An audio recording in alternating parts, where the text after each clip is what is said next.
14.2.6 SQL 커맨드의 execute read. 이번에는 select 명령을 처리하기 위한 execute read에 대해서 알아보도록 하겠습니다.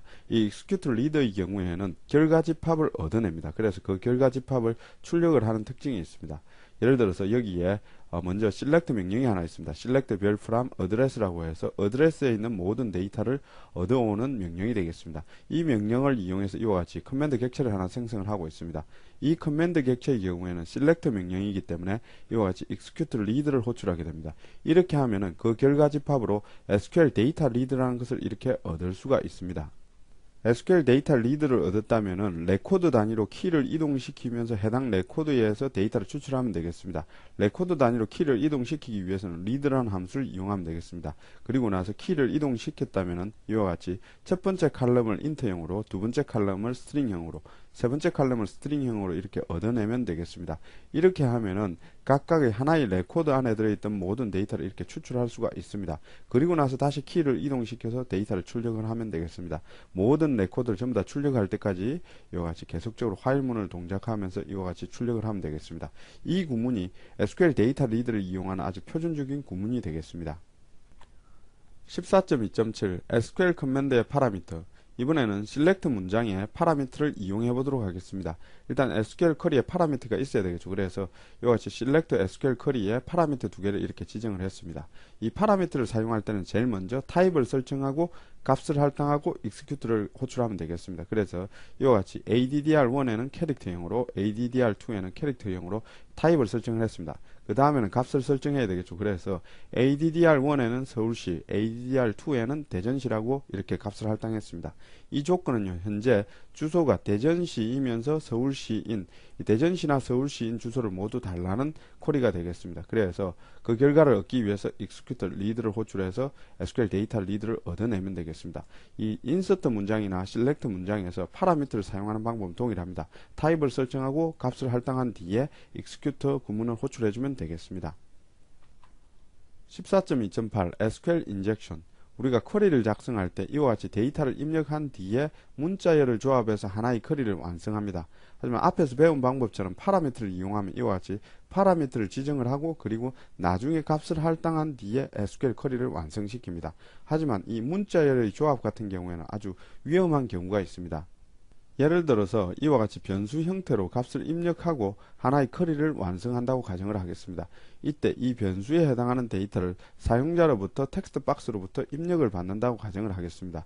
이때 사용자가 악의적인 목적으로 이와 같은 쿼리를 입력했다고 가정을 하겠습니다. 이때 이 쿼리를 검증하지 않고 다이렉트로 넣으면 문제가 발생할 수가 있습니다. 현재는 특정 조건에 해당하는 것만 검색하도록 되어 있는데 이 쿼리를 넣어버리면 이와 같이 OR 연산에 의해서 like %%가 되어버립니다. 이렇게 하면은 모든 데이터가 통째로 다 출력되도록 되어 있습니다. 이러한 식으로 정보를 뽑아내는 것을 SQL 인젝션이라고 합니다. 이 SQL 인젝션을 막기 위해서는 파라미터 방식을 이용하면 됩니다. 여기에 파라미터를 지정을 해 두었다면 여기에 타입을 먼저 설정을 하게 됩니다. 타입을 캐릭터라고 이렇게 설정을 하게 됩니다. 그러고 나서 이 파라미터에 우리가 이 값을 집어넣었다고 가정하겠습니다. 이렇게 하면 이 자체가 하나의 검색어가 되어버립니다. 그렇기 때문에 SQL 인젝션의 위험을 막을 수가 있습니다. 14.2.9 SQL 커맨드를 이용한 XML 리더. 우리가 SQL 커맨드를 이용해서 select 쿼리를 처리하게 되면 그 결과 집합으로 데이터 리드라는 것을 얻을 수가 있습니다. 이 데이터 리드 이외에 XML 리드도 얻을 수가 있습니다. 이 XML 리드를 얻으면은 데이터베이스의 테이블을 XML처럼 핸들할 수가 있습니다. 이때 이용되는 함수가 바로 execute XML 리드입니다. 이 execute XML 리드를 이용하면 이와 같이 다이렉트로 XML 리드 객체를 이렇게 얻어낼 수가 있습니다. XML 리드로 결과를 얻어내기 위해서는 select 쿼리에 약간의 옵션을 주어야 합니다. 이와 같이 select 쿼리가 있습니다. 여기에 XML로 얻어내기 위해서는 이와 같이 for XML이라고 했습니다. 그리고 태그는 자동으로 구축되며 그리고 elements라고 되어 있는 이 부분은 컬럼의 이름의 태그의 이름으로 사용하겠다는 의미가 됩니다. 그래서 이와 같은 쿼리를 이용해서 execute XML 리드를 호출하게 되면 XML 리드를 얻을 수가 있습니다. XML 리드를 얻었다면 노드 단위로 키를 이동시키며 노드 타입에 따라서 각각 이렇게 처리해주면 되겠습니다. 14.3 OLEDB 공급자. 14.3.1 OLEDB 공급자의 커넥션 설정하기. 우리는 앞에서 대부분의 프로그램을 SQL 클라이언트 공급자를 이용해서 프로그램을 했었습니다. 여기서는 그 차이만을 알아보기 위해서 OLEDB 공급자를 이용해 보도록 하겠습니다. 일단 SQL 클라이언트 공급자에서는 SQL 커넥션입니다. 하지만 이 OLEDB에서는 OLEDB 커넥션을 이용하게 됩니다. 그리고 이 OLEDB의 경우에는 반드시 프로바이드를 명시를 해야 됩니다. 여기에 프로바이드를 마이크로소프트 jet이라고 해서 마이크로소프트 액세스 엔진을 이렇게 지정을 하고 있습니다. 이 OLEDB 커넥션과 프로바이드만 이렇게 고쳐주면 되겠습니다. 14.3.2 OLEDB 커맨드의 execute non query. 이 SQL 클라이언트 공급자와 OLE 공급자의 차이점은 클래스가 다르다는 것입니다. 그 내부에 사용되는 함수들은 동일합니다. 여기서는 그 클래스의 차이를 알아보도록 하겠습니다. 일단 SQL 클라이언트 같은 경우에 커넥션을 개설할 때는 SQL 커넥션을 이용합니다. 하지만 OLEDB는 이와 같이 OLEDB 커넥션을 이용합니다.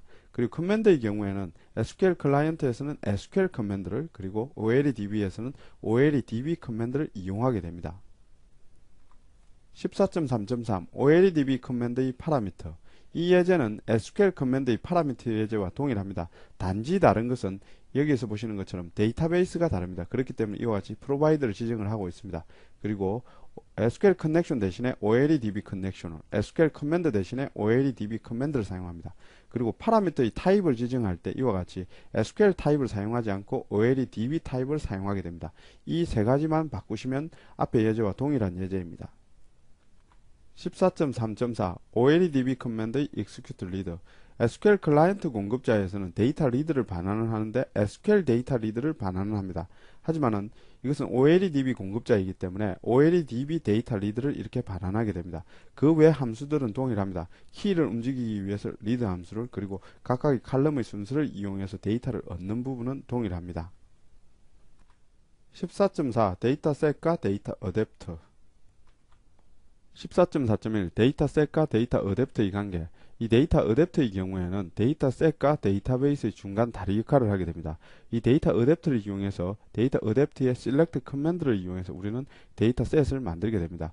그리고 이 데이터셋에서 변경된 내용이 있을 경우에는 이 데이터 어댑터의 인서트나 업데이트, 그리고 딜리트 커맨드를 이용해서 데이터베이스로 업데이트 시키게 됩니다. 이 데이터 어댑터는 한마디로 이 데이터셋과 데이터베이스의 중간 어댑터 역할을 한다고 말할 수가 있습니다. 14.4.2 데이터 어댑터 속성과 함수. 이 데이터 어댑터는 데이터베이스와 데이터셋의 중간 다리 역할을 하게 됩니다. 그러면서 이 데이터 어댑터가 데이터베이스에 있는 내용을 데이터셋에 채우기 위해서 fill과 fill 스키마를 사용합니다. 이 fill은 데이터를 채우는 함수이며 이 fill 스키마는 데이터베이스의 테이블의 구조를 가져오는 함수가 되겠습니다. 그리고 이 데이터셋에 데이터가 있을 경우, 이 데이터가 수정이 되었을 경우 이 데이터를 데이터베이스로 업데이트 시키는 함수가 있습니다. 그 함수가 바로 업데이트 함수입니다. 이 업데이트 함수에서 내부적으로 사용하는 커맨드가 바로 insert, update, delete 커맨드가 되겠습니다. 그리고 fill과 fill 스키마가 사용하는 커맨드가 바로 select 커맨드가 되겠습니다. 14.4.3 데이터셋의 구성요소. 데이터셋은 내부적으로 데이터 테이블로 이렇게 구성되어 있습니다. 여러 개의 데이터 테이블로 이렇게 구성되어 있습니다. 그래서 데이터셋 내에서 이 데이터 테이블에 접근하기 위해서는 데이터 테이블 컬렉션이라는 것을 이용해서 이 데이터 테이블에 접근을 하게 됩니다. 그리고 이 데이터 테이블은 내부에 데이터 로우, 데이터 칼럼, 컨스트레인트, 데이터 릴레이션 이 4개의 구성 요소를 가지고 있습니다. 데이터 테이블 내에서 칼럼과 로우 정보를 추출하기 위해서는 데이터 칼럼과 데이터 로우를 이용하게 됩니다. 이 데이터 칼럼 같은 경우에는 접근하기 위해서 데이터 칼럼 컬렉션을 이용하게 됩니다. 그리고 내부에 데이터가 들어 있을 수가 있습니다. 이 데이터들은 데이터 로우로 관리하게 됩니다. 이 데이터 로우에 접근하기 위해서는 데이터 로우 컬렉션을 이용하게 됩니다. 14.4.4 데이터셋을 만드는 방법.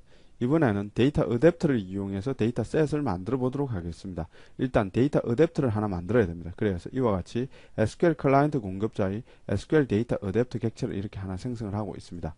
그리고 비어있는 빈 데이터셋도 하나 만들어야 됩니다. 그래서 이와 같이 데이터셋을 빈 데이터셋을 하나 만들고 있습니다.